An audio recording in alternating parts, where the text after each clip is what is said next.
Kau sapi sali je lah. Kau main bola je pun. Main bola pun setakat Malaysia je. Bukan main World Cup pun. Kau dah tak handsome. Hitam. My football player before the game.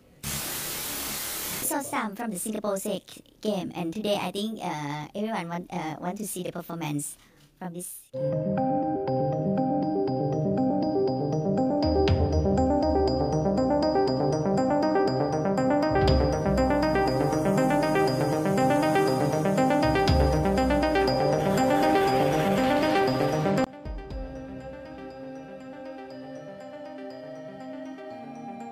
Sepemahaman dengan Malaysia, Vietnam dan Thailand juga tantang Indonesia usai menang 6-0 dari Taiwan. Kalau berani, jangan lawan tim lemah saja, coba hadapi kami di kandang kami. Namun sebelum kita lanjut ke berita terlengkapnya, alangkah baiknya bagi kalian untuk menekan tombol like terlebih dahulu. Dan yang belum subscribe, tolong subscribe channel ini dulu. Karena satu like dan satu subscribe dari kalian itu ternyata bisa membuat pemerintah untuk mengurangi sedikitnya satu orang pengangguran yang berada di Indonesia. Oke, kalau sudah saya ucapkan terima kasih.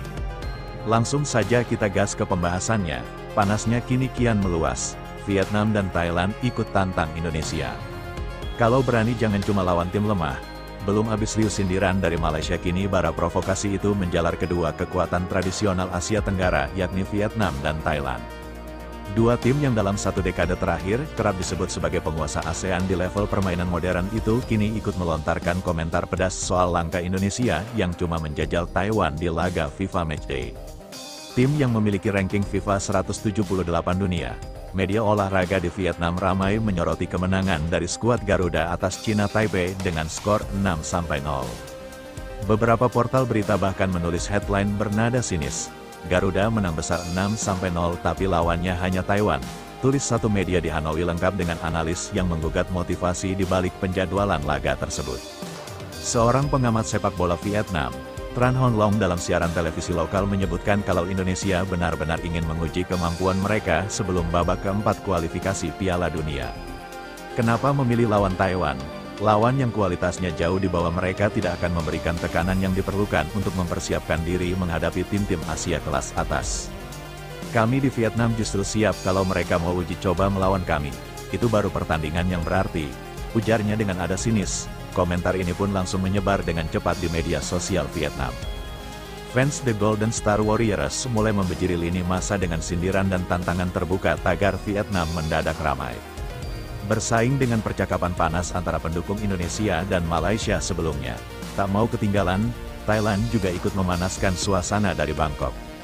Seorang mantan pemain nasional Thailand yang bernama Pinyam Pongpueon memberikan komentar melalui siaran radio olahraga populer.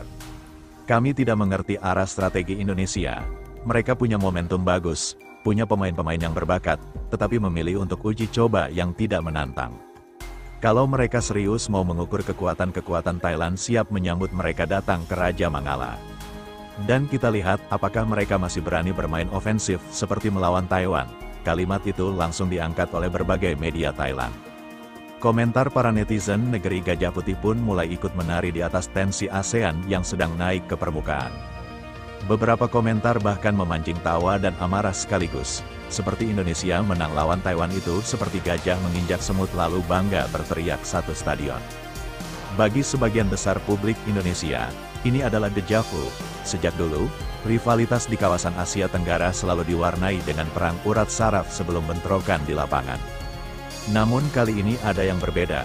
Nada dan tantangan bukan dari satu rival, melainkan tiga sekaligus: Malaysia, Vietnam, dan Thailand. Ketiganya seperti sepakat kesepakatan formal menyuarakan hal yang sama, jangan lawan tim lemah. Seakan-akan mereka sedang menguji mental Indonesia. Apakah skuad Garuda mau menyambut tantangan mereka atau tetap fokus ke target utama mereka, yakni untuk lolos ke Piala Dunia 2026. Di Jakarta, pengurus Federasi Sepak Bola Indonesia atau PSSI pun mulai kebanjiran pertanyaan dari wartawan, apakah Indonesia akan menerima tantangan tersebut? Apakah akan segera ada pertandingan panas di ASEAN? Kapan kedepannya seorang pejabat federasi enggan disebut namanya menanggapi dengan diplomatis? Kami mencatat semua masukan termasuk dari rival-rival di kawasan ASEAN.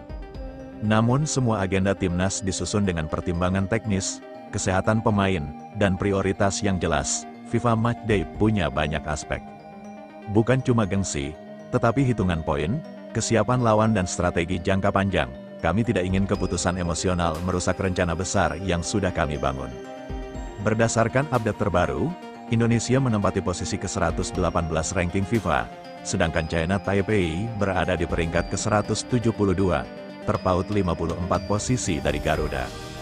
Selain itu, catatan head-to-head juga memihak Indonesia. Dalam 5 pertemuan terakhir di level senior, Indonesia mampu meraih 4 kemenangan, sementara China Taipei hanya sekali mencatatkan hasil positif. Bahkan Indonesia mampu pesta gol 3-0 saat melawan China Taipei pada pertemuan terakhir mereka 2021 lalu.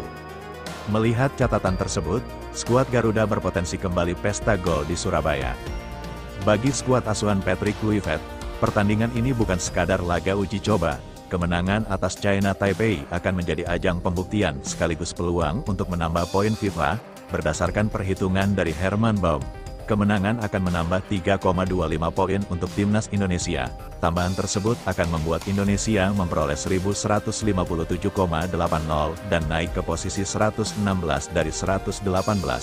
Atmosfer Surabaya diperkirakan akan semakin membakar semangat Garuda.